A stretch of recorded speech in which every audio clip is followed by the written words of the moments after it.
afternoon, everybody. Today is week 3. I'm Karina, the lifestyle manager at Kingsbridge Retirement Community. And this week, with our Aging Strong theme, we are celebrating or learning about healthy lifestyles with chronic diseases. So today, our special guest, our featured speaker, is one of the daughters of our residents here at Kingsbridge, and it is an RN, a registered nurse, Cindy Mitchell. Welcome, Cindy. Oh, thank you. Hi. Yeah, I'm pleased to join you guys. I wish I was there in person. Yeah, I'm a registered nurse. Most of my career I spent working in the hospital. And about 4 years ago, I retired from the hospital. My main area of working was usually intensive care, but I worked everywhere. I worked on every floor. And you guys, I've got maintenance on here now.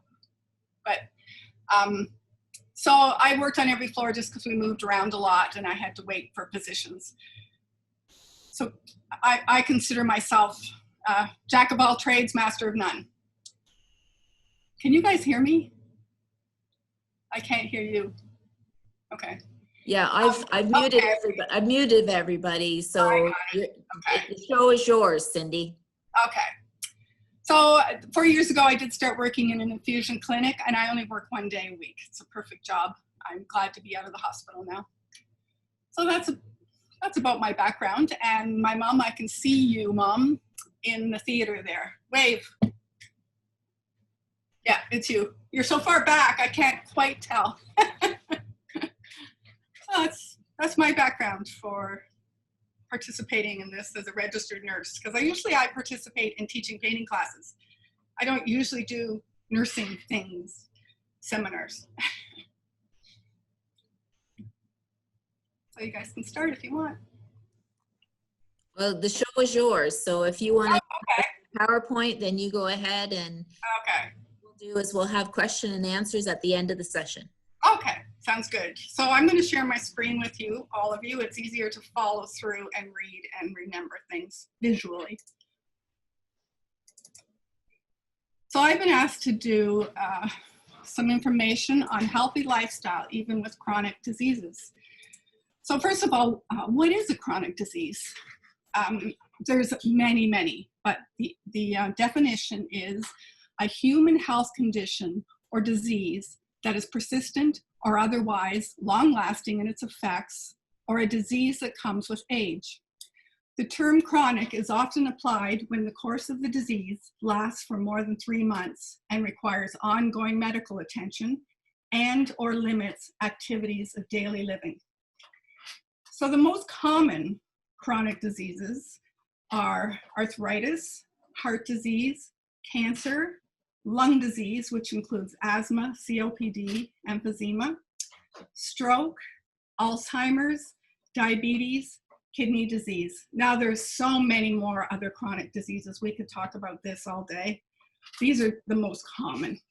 But just because you have one of these chronic diseases doesn't mean that you're chronic, that you can't be independent. It's amazing. In the recent decades, medicine and healthcare have advanced significantly for seniors.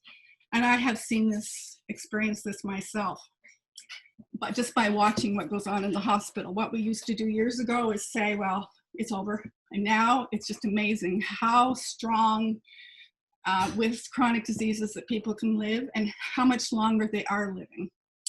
In fact, seniors are the fastest growing age group. By 2041 in Ontario, it's projected that 25% of Ontario's population will be 65 years or older. This nearly doubles what it is now. Not only is life expectancy longer, but our years of good health can be stretched further. No more rocking chairs for seniors anymore, but unless you want to rock your great-grandchildren or your children. Even when chronic conditions develop, independence and quality of life can and should still be expected for much longer than in previous generations. And the province of Ontario has put in place many services and supports and ensures seniors stay independent, healthy and active, safe and socially connected. With this, the people of Ontario continue to benefit from the tremendous knowledge, compassion, and experience that seniors offer to our community. So the very first question that Tammy had written on my sheet was, what does aging strong look like for seniors as they consider living with chronic disease?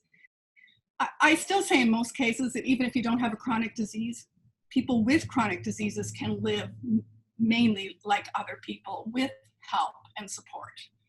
So this is just a picture, and it's not a picture of your place, but it should be. These are seniors that are exercising. They're going to classes just like you go to in Kingsbridge or we go to at the senior center. And they are all happy and moving and independent.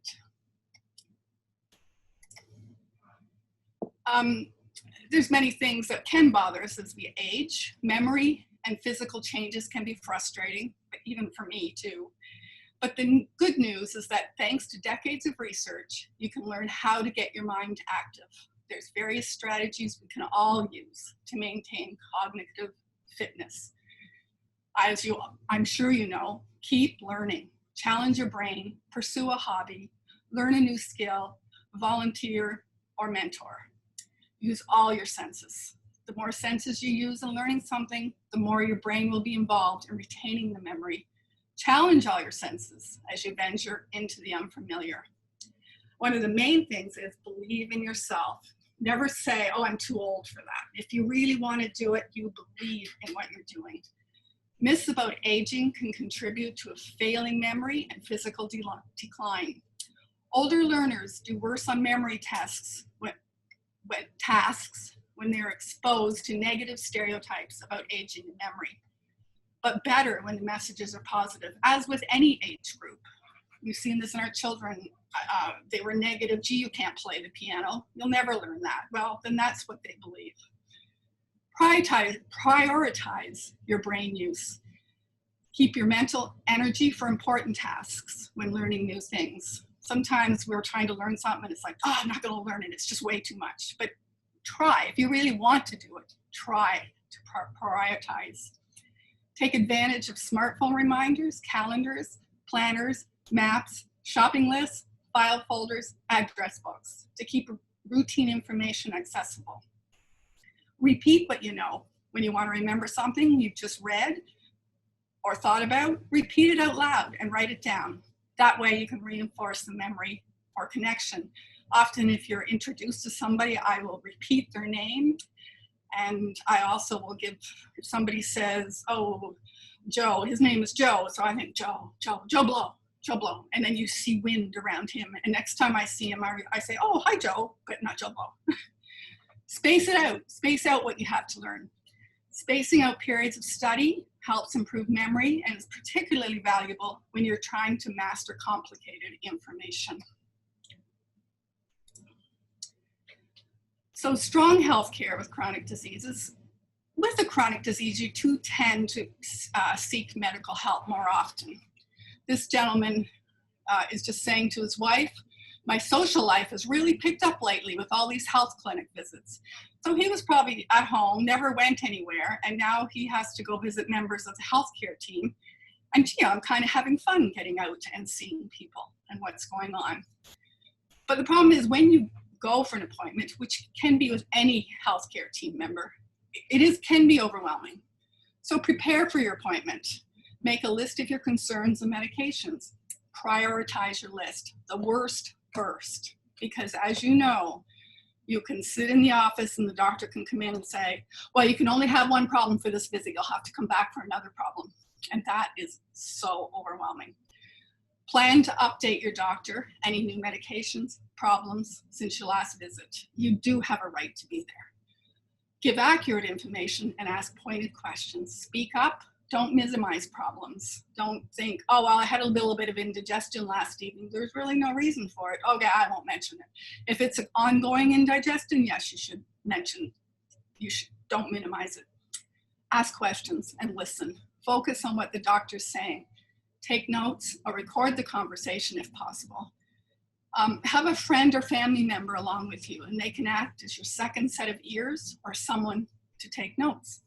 Make decisions about your health care. Again, this can be very overwhelming, the treatment options. There's usually more than one available for any condition. Find out what options exist, the side effects and the benefits of each. Be clear about the treatment, what the treatment involves. And again, this can be hard because you will forget half of what the doctor said to you. Make sure you understand the extent of what the treatments will and won't do. You want to be as realistic about the outcome and how this treatment will affect the ongoing quality of life. Consider talking with other family members. This can bring in some objectivity. Share lingering concerns with your healthcare team, and these people do include where you look, the people that you're with Kingsbridge, doctors, physician assistants, nurses, pharmacists, dentists, technologists, therapists, rehab specialists, social worker, ministers. They're all members, can be members of a healthcare team. Share your concerns and explore all alternatives until you find the best option for your situation. And that does take some time and some perseverance. Live strong in your environment. Well, you're already doing that. You're all living in Kingsbridge. Kingsbridge offers many activities, exercise rooms, good friends, good food, activities, a healthcare team, and a bartender. What a great place. So you're already moved forward with what you've decided you're going to do. Live happy, live strong. Lots of motivation there. So my second question is, what impact might the pandemic have on a senior's ability to be well while living with a chronic disease? This pandemic, again, we would never have expected this 6 months ago. But this gentleman is saying, maybe we should have stocked up on toilet paper, but his wife's a little smarter and she says, don't you mean we should have bought stock in toilet paper? And it really was happening, not like now, but shelves were empty of toilet paper. But not only do we have a pandemic, we have an infodemic. Information abounds everywhere, TV, newspaper, it's just there every day. So we not only have to survive, but thrive on what's happening. We've never lived through something like this, and it's not always going to look pretty. It can be a messy process, bringing up uncomfortable emotions. And I've felt this. Many of my friends have all felt a lot of these feelings. We may move from feeling fine to suddenly feeling sad or irritated or afraid. Our tears may start flowing for no particular reason. As you may have experienced, only emergency treatment was available during stage 1. So as you were living with a chronic disease that needed some treatment, I don't think you could see a doctor, but you could talk to them on the telephone or go to Emerge, which was terrible. It would have been a very scary place, especially when you were being in Emerge alone. A friend of mine did go. One of my patients went to Emerge and her husband couldn't go in. She hadn't eaten all day and she did ask for food, but finally that evening the doctor brought her a sandwich. So that just tells you how hard that must be, sitting in a stretcher in Emerge all by yourself. Now, I do know that if you go to Emerge now, you can bring in one person with you, and I always recommend trying never to go alone. With this pandemic, we're feeling locked in, and I know you guys are locked in. Loss of control, no cars. We're all not. When you're locked in, you depend on others for supplies. You eat alone in the room. Now, I know that you're now in the dining room with a friend 6 feet away. Would we have ever thought this 5 months ago? And family members are not allowed to visit except on a schedule. It really has thrown everybody, not just because you're living in there. But once you are, there is a world out here that you're going to find really different once you start moving out. The new normal, we're all having trouble dealing with.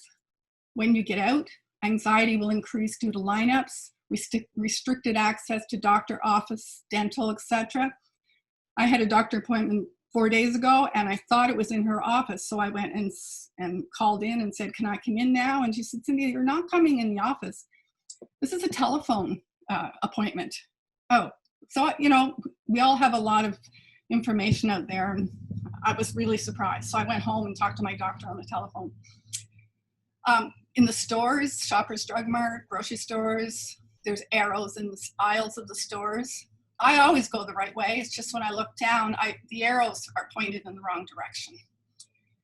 As you get out into the community, you will see many people wearing masks. That is a personal decision, but if you can't socially distance, masks are recommended. You will see in your doctor's offices and your dentist that they're all wearing the whole garb: face shield, face mask, gown, gloves. In the stores and service areas, there's plexiglass in front of all these people.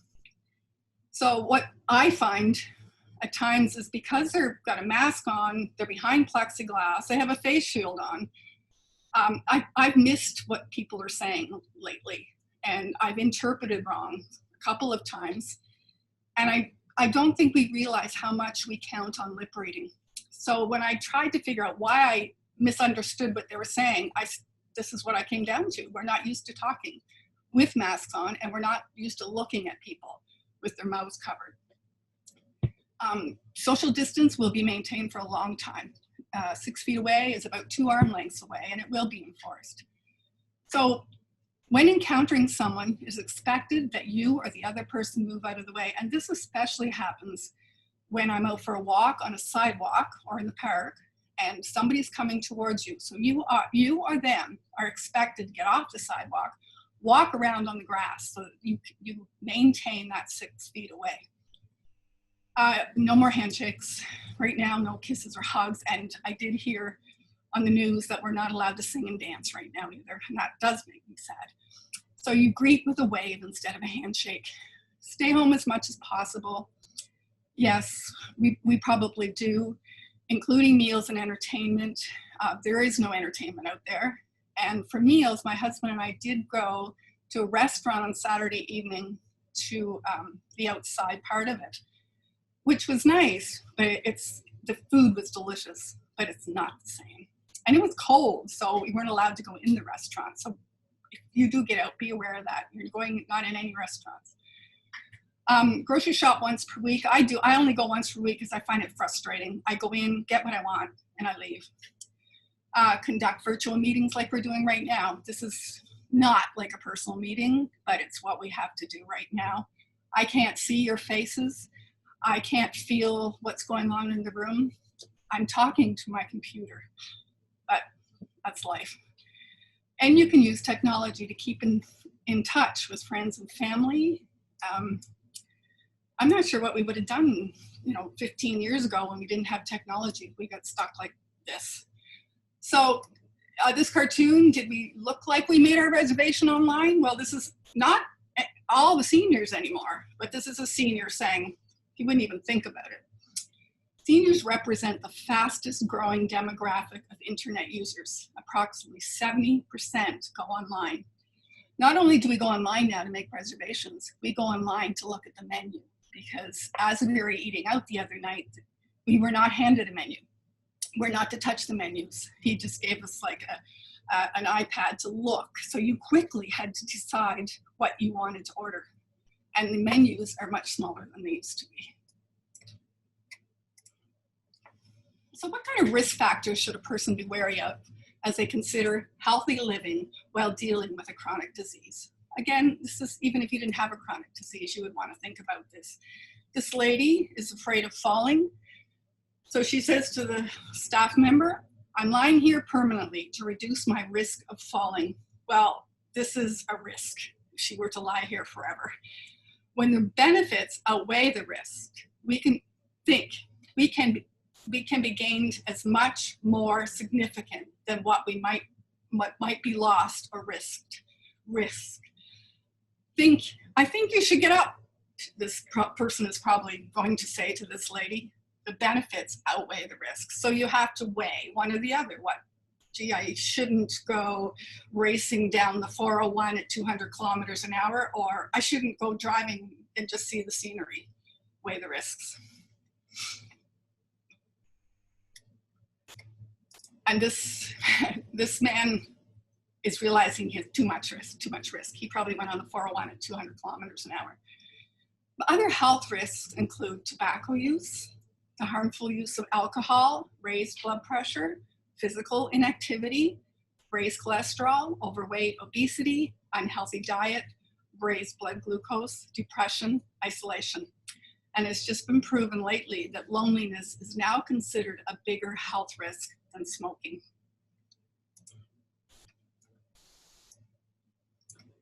So what advice would you give to motivate a senior to look after the well-being? Well, you need to remain both physically and emotionally healthy to maintain independence. It's so easy to get caught up in the virtual reality of our minds and lose sight of the beauty and goodness that surrounds us. Be the change you wish to see in the world, and that again comes from confidence. It's easier to hunker down behind the walls of physical constraint, but it's more fun to become crafty in how we extend kindness, caring, and connection into life. We may not be able to control what's happening in the world, especially right now, but we are able to support ourselves, our immune systems, and one another. It's important we do what we can to support our internal climate, to reduce the stress and grief, and stay as healthy as possible. Learn to turn toward and not resist uncomfortable emotions. Breathe our way through them is a powerful practice. I've been doing that a lot lately, just because of what's going on in our world right now. We need each other more than ever. Daily gratitude practice and acts of kindness. Choose to view acts of social isolation as an opportunity to pause and rest. And many of us have had to figure that out also, because we're so used to being busy and going out, but our world changed. These practices enhance health, immune system, and happiness. So what does success look like? I'm not sure anybody would know what success looks like, but we would hope that we are aging in a positive life. As this cartoon shows, the way forward is clear, but if you actually look at the picture, they have no clue what they're talking about. There is no roadmap to success. No one expected to live this long and be this vital. Your generation is the first generation living longer and longer, and we don't have a lot of examples to follow. Healthy aging, self-sufficient, no liability. Sense of purpose changes through the years. Change to find a new purpose. Good relations keep us happy and healthier. Don't be an ostrich. Don't bury your head in the sand. There's a lot going on out there. Defy expectations. Find your next purpose. Find your reason to get out of bed every morning. Grow friendships. Relationships matter. Find people to connect with in the outside world. We have a great seniors club here in Kingston. If you're ever wanting to do a little more and meet other people besides the one in Kingsbridge. So the 10 steps to success are, and I'm sure we could all tell every generation this one: try again, try once more, try it a little differently, try it again tomorrow, try and ask for help, try to find someone who's done it, try to determine what is not working, try to determine what is working. Just keep trying. And the last question that you've asked me is, how does a person have fun with this? Well, be gentle, patient, and kind with yourself and your body. Be as kind and understanding with yourself as you would be with a beloved other who's going through a rough time. Be sure to reach out to friends to offer and receive support. If needed, reach out to a professional. With the profusion of choices available to elderly citizens today, living a successful senior independent life can easily be a relatively stress-free and painless endeavor. Be mindful and fearful and live in Kingsbridge, because what a great place you're in. You guys have, most of the time, have been having more fun than us. And my plan is to live there in 20 years. My mom promised she would hang out there long enough for me to take over her room. And I really hope that's what happens. So I have one more slide just to end off my living will. Everybody should have a living will, but mine starts off with, well, last night, my kids and I were sitting in the living room And I said to them, I never want to live in a vegetative state dependent on some machine and fluids from a bottle. If that ever happens, just pull the plug. Well, they got up, unplugged the computer, and threw away my wine. And that's all for my presentation, so we can take some questions. Well, that was just exceptional, Cindy. Oh, thank you. Just loved it. Now I've just received a notice that we are starting to run close on our time limit, and so we can take maybe 2 questions, and then we'll just do a quick wrap up. So does anyone from the group want to? I'm going to unmute everybody. So if you would like to ask a question, you're welcome to do that.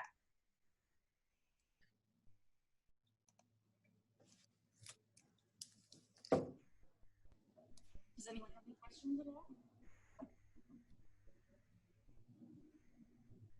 I don't think we have any questions. Yeah, I do. Oh, we do. Well, look out. Where are we going for lunch tomorrow?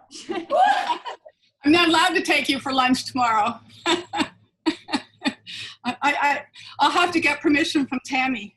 Well, the good news is, as of today, we residents are allowed to leave the Kingsbridge for a short visit out. So public health has lifted that restriction. So it's so we can go for lunch tomorrow.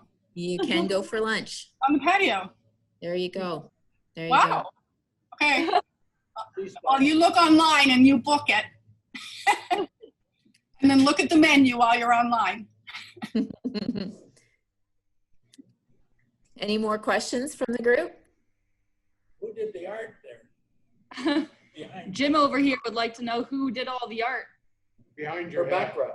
Oh, it's from online, but I have been doing art. I've been painting. Well, that has been my stuck-in finish off portrait painting. So I do have paintings here. I can show you one. I'm just about done. This is my granddaughter. Oh, might not show up because of the virtual background. Oh, wow. It is a full painting. Beautiful. Yeah, virtual background throws it. Beautiful. So that was my plan because I was stuck in so often. These are paintings I started about 15 years ago. And back then it wasn't my granddaughter. It was just probably one of my kids. Wow. Yeah. So it does make you pause and say, okay, you don't have to be out all the time. Yeah. Thank you, Cindy. These words that you shared with us, the advice, and I love your sense of humor. I giggled especially at the comic strips, but I've always enjoyed your sense of humor and your great attitude, because I mean, the lesson here certainly is that you need to have courage and you need to have a good attitude and you need to keep those things in check. And these are true words of strong living. So we take those to heart and we appreciate the wisdom that you've brought here today. We know that you have a big heart because you're a registered nurse and you've been doing this forever. So thank you for being our guest speaker today. Oh, thank you for asking me. It was fun. And encouraging us and empowering us to age strong. Thanks. Yeah, someday I'll be there. Thank you. Thank you. Have a great day. Thank See you. Bye, everybody. Bye-bye. Lunch. you.